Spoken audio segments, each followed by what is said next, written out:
Welcome to An Author's Journey, where a prominent author chats with us about their journey as a writer. I'm your host, Joe Pizzo. Our featured author today is children's book author David L. Harrison. As many already know, Harrison is quite well accomplished. On his website, davidlharrison.com, we learned that Harrison's first book for children, The Boy with a Drum, was released in 1969, selling over 2 million copies. His first of many awards came in 1972 when he received the Christopher Award for the Book of Giant Stories. Since then, Harrison has published or collaborated on 106 original titles that have sold millions of copies. 4 new titles are due out by the end of 2024. His works are anthologized in over 200 books, appearing in dozens of magazines, professional journals, and interviews in print and online, being translated into 12 languages, and being presented on television, radio, cassette, and CD-ROM. Harrison's poetry has inspired Sandy Asher's school play, Somebody Catch My Homework, which is produced in the United States and abroad, and Jesse and Grace, a best friend story, another Harrison Asher collaboration, which is a 4th grade best friends play in poetry. This work has been praised for its honesty of characters and use of art and music, receiving the Distinguished Play Award from American Alliance for Theater and Education. Harrison's Sky High on Reading program was the International Reading Association's nationwide winner in 2001. The Missouri Librarian Association presented him with its 2007 Literacy Award for the body of his work. His professional writing includes easy poetry lessons that dazzle and delight with Bernice Cullinan, using the power of poetry to teach language arts, social studies, math, and more with Kathy Holderith. Yes, Poetry Can, the poetry chapter for children's literature in the reading program, edited by Deborah Wooten. Rhymes for the Times, literacy strategies through social studies with Tim Rosinski, and many more. And I have to tell you, as a little side note, I love the title, Rhymes for the Times. It is so good. This idea for the winter 2019 issue of the Missouri Reader being completely dedicated to poetry was Harrison's idea. Here he makes the point that, quote, babies in the womb first hear rhythm from their mother's beating heart. From cradle to grave, music, dance, and rhythm enrich our lives, soothe us, inspire us, energize us. Making poetry part of the classroom fabric is a natural act that can have positive consequences in early childhood literacy and beyond. It can be a game changer, unquote. Harrison has given keynote talks and presentations at more than 300 national, regional, state, and local conferences across the country. He's also made innumerable school visits and has spoken at parent nights. He holds science degrees from Drury and Emory universities and has honorary Doctorate of Letters degrees from Missouri State University and Drury University. David Harrison Elementary School is named for him, and he served for 40 years as Poet Laureate of Drury. He lives in Springfield, Missouri with his wife, Sandy, a former high school guidance counselor. Now, let me add one thing before I introduce our guest, David L. Harrison. I have to tell you that this gentleman is a delightful storyteller, a gift that I hold in the highest esteem personally. So we can get the true flavor of his stories and hear a poem or two read by David. I'm going to make this interview a 2-part interview to allow David's wit and wisdom to flourish. And with all that as preface, David L. Harrison, may I welcome you to An Author's Journey. Wow. Joe, I don't know if I can live up to that, but I thank you most sincerely for that wonderful introduction and the warm I feel very welcome and I look forward to our visit. So thank you in advance. I'm almost out of breath just from the introduction. David, I understand that as a student, you were not asked to write creatively until you were a senior in college. So, do you feel that the lack of creative writing in your schooling stunted your growth as a poet in any way? Yeah, I've thought about this question in the past, and I think I wound up at the same place where I would have been, but it took me longer, and I made probably a lot more mistakes. Yet the mistakes that we make on our own and live through and profit from isn't all bad. It's just that when I was in elementary school, we didn't do things like creative writing. We studied the core subjects, and we wrote book reports and drew maps and learned the names of countries. But we didn't write stories or make up poems until I was literally a senior at Drury University. This all came as a huge surprise to me. Well, I'm sure we'll talk more about that. Definitely. Now, in one of your articles entitled Writing Memory-Based Poems, you state that, quote, there are plenty of paths to poetry, but few as accessible as retracing your own memories.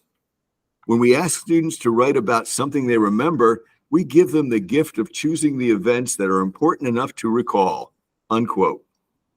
You conclude the article by stating that, quote, our memories are part of our root system. Writing about them at any age takes us on a journey back to times that helped shape us.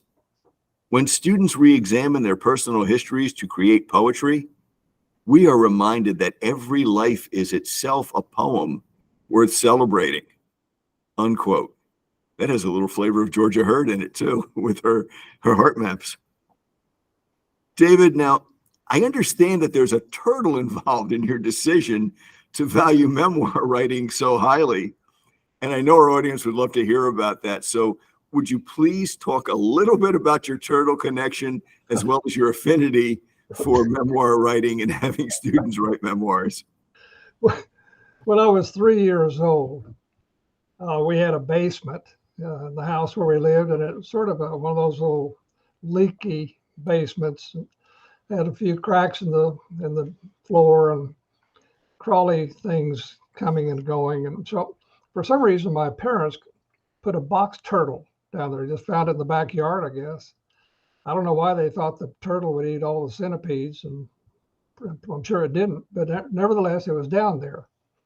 And I found it and got to playing with it and sliding it around on that concrete basement floor, something like a hockey puck. You know, and the poor thing would hit the wall and bounce off, and I'd laugh, and we'd do it again. And until my mother found me doing it and explained to me that I was being very cruel to an animal. Right. And a lesson that I learned well and still remember quite vividly. And because of that memory, I not only think about that poor turtle, but I've written a poem about it. If I may, I'd like to read it. Oh, sure. We'd love that. I remember the turtle beneath our basement stair. I see him sleeping there. Maybe he's dreaming of clover, shade behind a tree, days when he was free. When he awakes, he lurches, searches through the gloom, around, across the room, scratches at the stones. Methodically he crawls, scrapes against the walls. The walls mark his prison, but even if he knows, on and on he goes. I remember the turtle when I was only 3, whose courage was lost on me. I like that a lot. I It's a also, little, it, it's why I why I tell kids to pick a memory, something they remember. It could be sad. In my case, looking back, I always feel a little sad. Um, but it doesn't have to be, obviously. Some kids remember embarrassing things or funny things or whatever. It doesn't matter because we own our own memories. And that's the quickest way to get into writing because it's something we know so clearly, so well. And those lessons learned, I think, are so important too, because what seemed funny at the time, in retrospect, in reflection, really isn't. But when you're young, you don't tend to think at a very abstract level. The hemispheres of the brain haven't knit together yet. Exactly. Especially in boys, it takes longer. I still have a small scar on my right thumb from our dog Jigs, an English bulldog who was taking a nap on the top step of our uh, house, same house. Uh-huh. And I was out in the backyard playing and put off going to the bathroom much too long. So I came rushing up that steps to get into the house, and Jigs was asleep and cross and didn't want to get up and move. So I pushed him, and he left me a reminder that I should be gentler and start sooner. A good lesson to have learned. Now, I understand that the idea for the winter 2019 issue of the Missouri Reader being dedicated completely to poetry was your idea. Can you tell us a little bit about how you came up with that, and then maybe talk about poetry being a game changer? Sam Bomarito and Glenda Nugent were co-editors at that time of the Missouri Reader. And I had done an article or two, maybe more, for the Missouri Reader over the years. So we had a conversation one day about poetry, and I said, I've spent a lot of my life not just writing poetry, but stumping for poetry in the classroom. And the more I write with these learned professors who make a science and an art both of studying how kids learn to read and decode words and learn fluency and understanding and cadence of the language and all those things. And we all agree, and many studies show, that poetry, primarily because of its shorter sentences and lines, especially that which has meter, structured language, is easier to remember, easier to understand, and therefore has a bona fide place in the toolbox that teachers need, particularly with these emerging readers, these learning readers. So I sort of propositioned Sam and Glenda about maybe doing quite a bit about poetry, just pick an issue sometime, and we was kind of heavy up on poetry. And I said I'd be happy to provide an article, and I'm sure that I know some people who would be equally glad to have a chance to talk about the importance of poetry in the classroom. They both gave me a green light immediately, and so I went to work, and of course Tim Rosinski is in it, and Mary Jo Fresh is in it, and a number of others wrote very fine articles. And then I interviewed some other people in the trade business of writing poetry. And we put together what I thought was a pretty good issue. And apparently readers did too, because as far as I know, it's still the most read issue of the Missouri Reader in its history.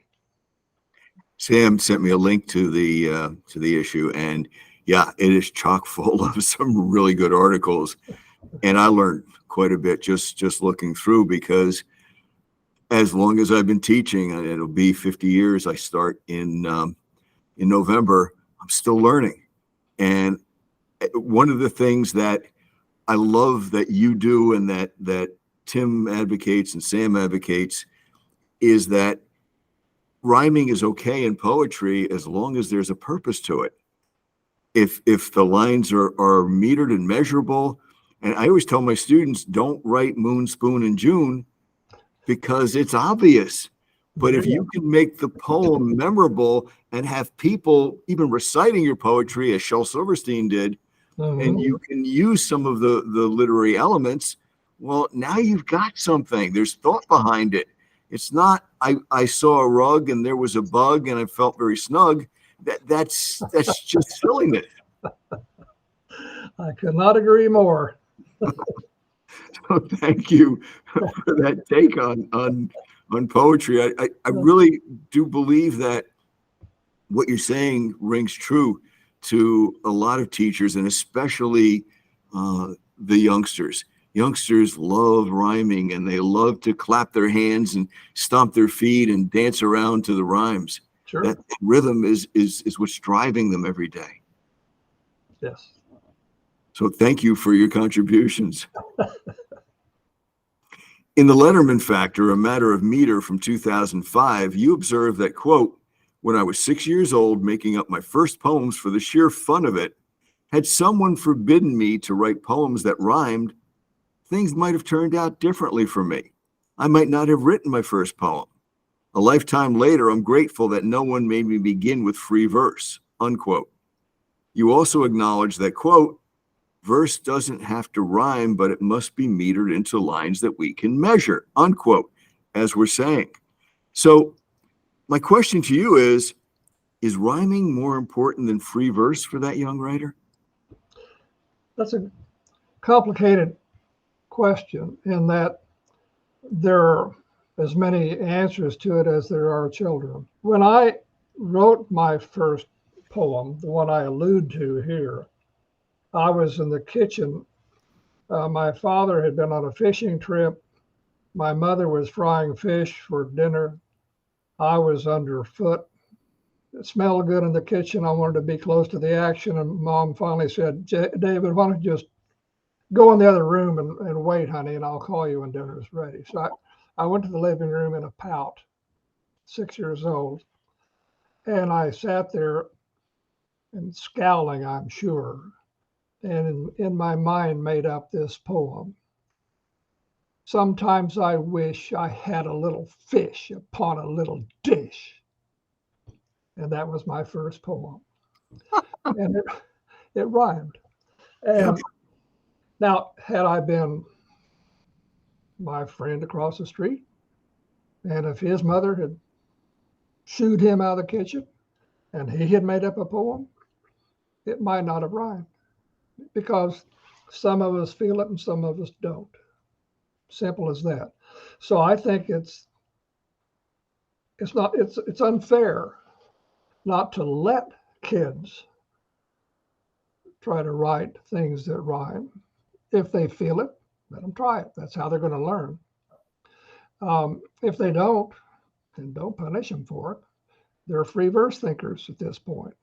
Sooner or later, we'll all try all of the options. But when we first begin, make it as painless and as welcoming and familiar and fun as possible. So in my case, just happened to be rhyme. Now, there's also a transition that kids go through so that when they're very young, they like to hear rhyme, but they're not quite there yet in making that connection with words that do rhyme if they're trying to make up their own work. So you get some pretty odd rhymes. And what I do is celebrate it. I say, hey, way to go. Good job. Thanks for trying. Because, again, it has to be fun. If it isn't a pleasant experience, then it's going to be a painful one. You have two choices. And what do you want that kid to remember? Having a good time or not having a good time? See, I like the point you're making about the whole experience being welcoming, because you have to be comfortable in order to write from any depth. If you're not comfortable, you're pretty much writing formula, and that's going to maybe get you decent grades in some places, but it's not going to stretch your mind in any way. And formula writing isn't even rewarded anymore in state tests. Exactly. They're looking for insight. So yeah, good point. Let me ask you, what roles do description and the use of poetic elements such as alliteration, repetition for effect, metaphor, and onomatopoeia play in a child's poetry experience? There again, I think there is a lag time between when kids hear such such elements of poetry at work, and then next they learn how to identify it and actually recognize it as opposed to just knowing that they liked it, and then finally to reach a point of understanding where they can manipulate language at that sophisticated level. And these don't all happen at the same time. So first we model. First we bring things that are rich in content and surprising, rewarding reading and listening to those kids. And we make it, B. Cullinan used to say, marinate them in poetry, soak them in it. And marinate, I think I used the wrong word, but anyway, so that's what I believe in too. And so when the time comes, as they go from first grade to second grade to third grade to fourth and so on, they each mature in their use and understanding of language at a different level, at a different rate. And it'll come when it comes, but they first have to have that background. They have to understand finally what they were listening to a year or two or three ago. I like the fact that you read aloud the poems and that you're sharing some with us during this part of our interview and the next part of our interview as well. And I think that we don't do that enough. That's my own bit of opinion, that we should be doing this in all the classes across the curricula, that kids need to hear language. I know that you believe that, Tim Rasinski believes it, Sam Bomarito believes it. And that sound, I go back to my college days with the book Sound and Sense by Lawrence Perrine. And he used the examples through poetry that it needs to be a blend of the sound of the language as well as the sense of the language. Otherwise, the richness, the fullness is missing. Doesn't matter what you're writing, you're going to miss some of that fullness. Well, Joe, I couldn't agree more. And plus, there is something about being read to that's just it's a good human experience. My dad, when he was my dad, kept the Reader's Digest in the front seat between where he would drive and my mother would sit on the passenger side with me in the back seat, and we'd travel on trips or whatever. And he was always asking her to read to him while he was driving along the highway. And she would find the jokes in Reader's Digest or humor in uniform or whatever. So there were grown-ups in my life, and they liked to be read to. And certainly I knew I liked the feeling, the experience, that human touch, and the feeling of the language being shared. And to me, it beats reading silently. I know we all read silently much of our lives, but I kind of like to be read to too. It sounds like your mom and dad were the first books on tape magazines on tape people. Yes. Exactly. It's so great because it not only breaks through the monotony. Before we had the ability to listen to podcasts and books and magazines on tape, but it also puts you in touch with that richness of the language. And I think the poems that I've read that you've written are entertaining as well as informative. And that's sometimes not always the case with poets. There are angry poets. There are poets who are are fluff and no stuff, if you'll Yeah. pardon the expression. All vine and no taters. Yeah, yeah, it's pretty well what we're saying, yeah. And it's important, it's critical in a kid's language development. And I encourage every educator to include the language in what they teach, to see math as a language, to see the social studies as connected to language, and all the related arts, and every bit of it, even physical education is connected to language. Absolutely. All right, let me ask you some more because I have so much to talk about. Now, I was thinking about this question, and I may adjust it a little bit because I was going to ask you if there's a technique that you think teachers should use more often to connect their young students to poetry, but maybe I'm going to ask it this way instead. Is there a teacher, or are there teachers you've seen connect young students to poetry that you've said, hey, way to go, nice job? Yes, I've only turned in one teacher in my entire life. I've been in a lot of schools. And I was in a school that had 4 third grades. And I happened to be working with memory-based writing. So day one, I read some of mine. We brainstormed, talked about memories. And day 2, the kids came in with lists of their memories, and each of them chose one that they were going to write about, and they started drafting it, and I'd drift around the room and offer ideas or answer questions. And then day 3, they came in and read their poems, and we applauded and had a lot of fun. That happened in the first class, it happened in the second class, and it happened in the third class. The fourth class, the kids came in that morning, they all had no expression. They were just wooden little puppets. And they read acrostic poems that had nothing to do with anything we had talked about the first 2 days. And the teacher paid no attention to it. She sat at her desk and read a book. She wasn't engaged in any way. So I asked her afterwards, I said, what happened? What went wrong? She said, these kids aren't capable of writing poetry. And that was the end of the question and answer period with her. So when I left the school, I went to the principal. I said, I'm going to do something I've never done. But I've just seen a teacher who's busily destroying young lives. And that's my 2 cents worth. And I think you ought to know about it. And the response I got was, you are by no means the first person who has said that. And that teacher lost her job, and I'm glad. I hope I had something to do with it.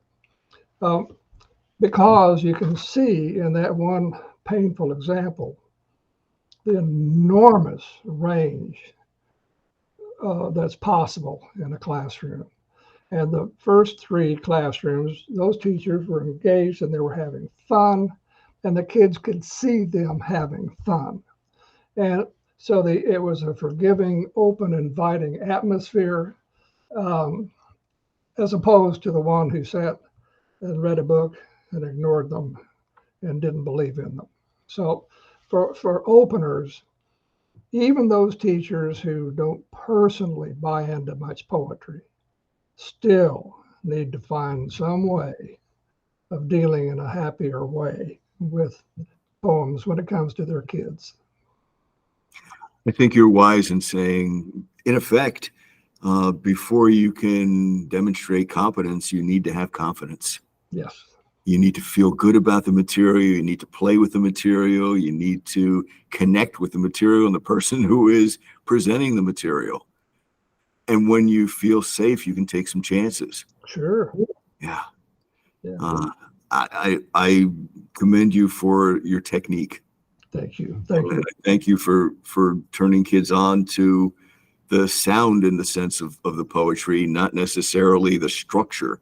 Mm-hmm. No, I rarely, sorry for interrupting you, but Go ahead.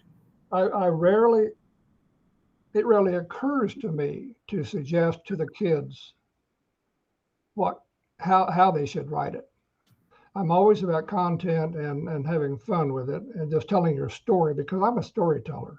I'm a story writer.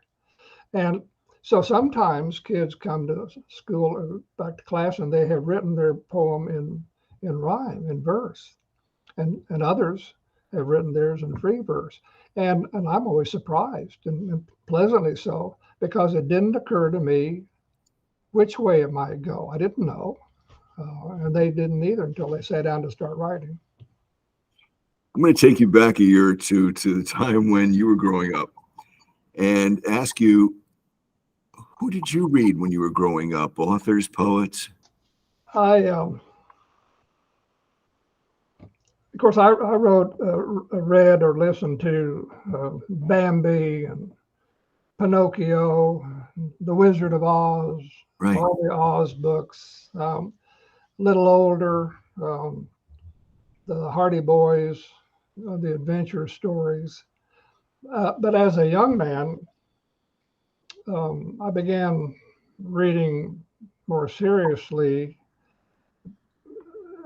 especially about the time I decided I might want to write. So I would have been in my early 20s. That by then, my favorite authors were Hemingway, E.B. White. Both of those writers were masters of being concise, of clarity of writing. And I studied those people. Kurt Vonnegut for his imagery, and what I call rewarding reading. By that I mean using the language in ways that make you say, "Wow, where'd that come from?" And some people can do that better than others, and Kurt Vonnegut was a master at it. Caldwell for setting scenes. He could set a scene for an entire story or a book in a masterfully few brushstrokes. Just and you know, if you're going to write poetry or kids, books for kids, you need to get on with it. They don't have all day. They're 7 years old and they're in a hurry, and so you need to say what you're going to say and get on with it. Richard Brautigan, for his surprising metaphors and use of the language. One of his stories, somebody's riding into a town. It's an old Western. He's riding into town in a buggy. He looks out the window and there's a guy hanging from a tree, a cadaver hanging from a tree. And Brautigan describes the dead guy as, with the expression on his face, show that he was surprised to be there. Wow. I'll always remember that expression, because it was just totally surprising that dead guy was surprised to be hanging there. So it's that knack of making language just snap at you. Joan Didion is another old favorite of mine, and for just the gritty truth. If Joan said it, it was true, and you believed every word she said. Today, I've added, Annie Prolix. I love Barbara Kingsolver, John Irving. He's got a new book out. I like the poetry of Billy Collins. I love the poetry. From Billy Collins is the author of 12 collections of poetry, including The Rain in Portugal. See, you're so popular that even recordings are trying to get in on this. Covered with poetry, 9 Horses, Sailing Alone Around the Room, Stop. Questions About Angels. Alexis, stop. I have no idea. Tell me those things aren't listening to us. Yeah. Okay, can I go back to today's? Okay, I've added some authors that I love more recently, and Annie Prolix, Barbara Kingsolver. Sometimes her books are rather long, and she's a master of research, and she wants to tell you everything she knows. But I still love her work. John Irving, and among the poets, my favorites include Billy Collins and Ted Kooser. I was talking to him not long ago, and he said his poems are aimed at you and me, at people. He said, I'm not the ivory tower guy. If you want somebody who's writing obscure references to things you've probably never heard of or certainly never read, I'm not your guy. I want you to understand my poetry, and I write for you, which is, I'm sure, why I identify with him. Among authors who write for young people, I like the work of Joyce Sidman. She's a tremendously lyrical poet, has a wonderful voice. I've worked with Jane Yolen quite a bit. There's no one quite like her. She writes with both hands and writes two different things at the same time. She's amazingly fast and prolific. Roland Smith writes a great story novels, young adult novels. Just read The Switch by Roland recently, and the idea is what happens if power goes off around the world all at the same time. Oh, there's my computer. They'll interrupt. That's what they do. Yeah. Well, and so Roland Smith is just a wonderful novelist for young adults, and I just recently read his book called The Switch, about what happens if power goes off around the world all at the same time. What do we do? And there's, I'll get one more that comes to mind is Obert Sky. Now, Obert is another fellow who will surprise you with the way he tells a story.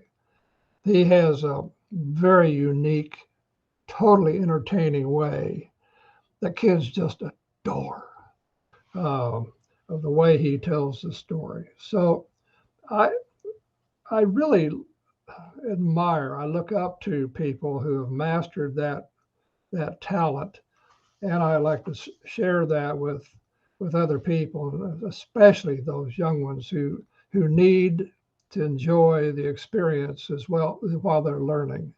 Otherwise, boy, it's hard to learn if you're not having a good time. I couldn't agree more. Being engaged is the key to just about everything. Yeah, you said it well. Thank you. May I ask you about fluency and how poetry maybe helps a kid to be a better reader or a more interested reader? Yeah, there are some examples, most teachers will have at least some, of kids who are smart enough and give them a list of words, they can decode them, they can figure out how to pronounce the word and maybe what it means, put those words into a sentence, and they continue to be a list of words read one at a time. Right. And they don't get the connection. It's very difficult for them to see that you can string words like pearls and they make something else. So fluency is a tough nut to crack for these kids. They just don't quite get it. And the way you get to them, the way you help them get it, partly is by reading a lot aloud, but also let them read things that aren't too frightening, too stressful. A friend of mine who teaches literacy says that he's been teaching reading at a college level for decades. And he said, I'm a pretty good reader, but you give me a manual, an instruction manual, and I turn into an idiot. He says, my brain goes dead. I can't decode the words, and I certainly can't string them into any kind of a sensible meaning. And so I think of him every once in a while, and I think that's what it must be like for these kids who haven't mastered fluency. So it's a biggie. And it's not enough just to give them an A because they figured out every word on the list. We have to read for them. They have to hear us read and understand how language flows. And our English language is basically iambic. Yes. The English language has a rhythm to it, and that's the rhythm, a rising rhythm. And so the more they hear that, the more we model it, the better for them for learning fluency. And poetry is such a dynamic tool to use in that respect. Is there someone who taught you the most about writing for children? No, I wish there were. Joe, when I started, I began as I fancied myself a short story writer. You know, move over Updike, here comes Harrison. And Updike didn't move, and I was selling an occasional story, and they weren't very good, I'm quite sure, looking back. At the time, I thought they were wonderful, and thank goodness for my solid marriage, because I made my poor wife read each story and tell me what she thought, and she did. That heartless hussy. And so We're only kidding, folks. yes, I assure you we are. But so it was an accident, really, that I wrote something for kids. I was the editor for children's cards for a while at Hallmark Cards. Uh-huh. And during that time, a short story of mine won something, and I was sent to Indiana University to Bloomington and spent a week studying under Kurt Vonnegut and Anya Seton and some others of note. And I made the paper, the Kansas City Star, because of that. And so a woman I didn't know called me to talk about that experience. And she said, I guess you write for kids too. I said, no. And she said, well, I'm surprised you edit cards for the kids. I said, yeah. And so later I thought, I wonder if I could write for kids. And so I tried, and my first book sold 2 million copies. And so I thought, gee whiz, maybe I should try another one. And Yeah. and so that one was read on Captain Kangaroo, his national television show. Uh-huh. And so the third one won the Christopher Award. So I was discovering something about myself that I didn't know and learning on the job, because when I won the Christopher Award, I didn't even know what it was. And my editor in New York was ecstatic and wanted me to go to New York for the black tie affair. And I didn't. I missed it, but I still had the medal. She sent it to me. She was nice enough to do that. Okay. So, no, I really didn't have any mentors, any models. I would have killed for some. You know, once I really got into it and realized how little I knew, I wanted desperately for somebody to tell me what to do next, but there was no one. Now we're coming near the end of part one of this two-part interview, David, and I would like to end it with maybe you reading one of your poems and commenting on it, because we love your poetry, and the more we can listen to it, I think the richer we feel. Thank you. All right, this one, I'll read the head table soliloquy. Because it has an interesting backstory to it. I was at a banquet one year after I had received an award from Drury University, Outstanding Alumni Award. My wife had received it 2 years before that, but then she's always ahead of me, so there's nothing new or surprising about that.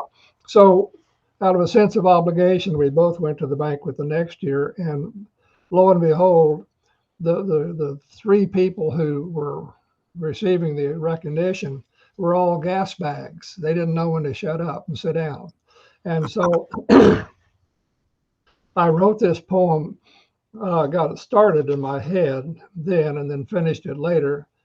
And I'll read it to you. because I'm looking at the president of the university sitting up on the rostrum, or on the stage rather, doing his best to remain presidential in light of what was going on. We gave the floor to this crushing bore and asked him to address us. Long ago his time was gone, yet he blathers on, determined to impress us. My hair was brown when I sat down to hear this bilious blow. Now it's gray, and I've no doubt that which hasn't withered out is turning white as snow. My beard was spare when I took a chair to listen to him spew. Now it's curly in my lap. Everybody craves a nap. God, I need one too. Panic and pain are pleadingly playing on all these tortured faces. So much water, coffee, tea. Every soul has got to pee. Still the loony races. I dream about just slipping out. I yearn with all my might, but I run the risk of looking rude. And even though the speaker's crude, two rudes don't make it right. If I survive this night alive, if I don't die from boredom, no more tales by gassy men of super feats and amazing kin and the thousands who've adored them. The president liked that poem when I presented it to him a few days later. He had me sign it, and he had it framed, and he put it on his office wall. But more than any, he appointed me as his poet laureate, which I held for 40 years. But he also changed the rules. And just as I said in the poem, no more tales by gassy men. He changed it so that from that year forward, the recipients of the award were not allowed to stand up and speak at all.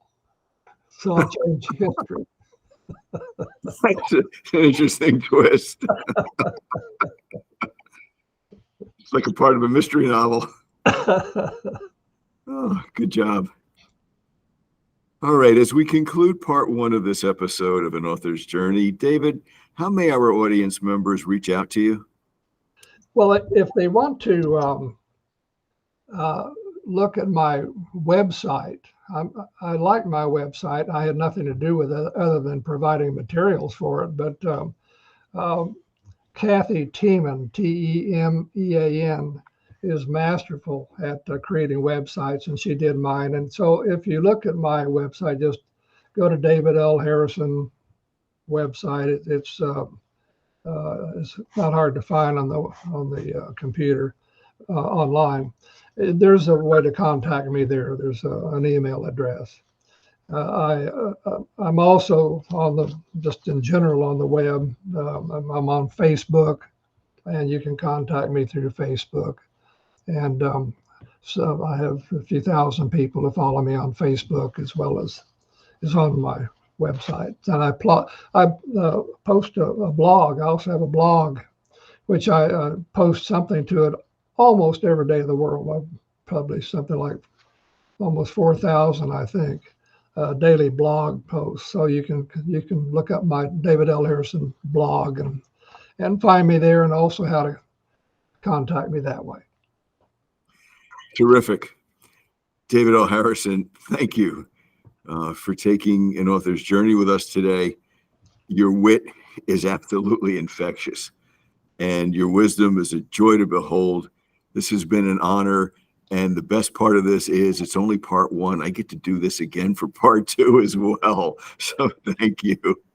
Joe, thank you. I've had a wonderful time, and for those of you who choose to listen to us, bless you for that. I thank you for that very much, and I'm honored to be here, and I'm eager to get started with the second part. Well, that concludes our journey for this day, and folks, be sure to join us again for part two of An Author's Journey for more conversations with the delightful David L. Harrison. Until next time for An Author's Journey, I'm your host, Joe Pizzo. Have a wonderful day.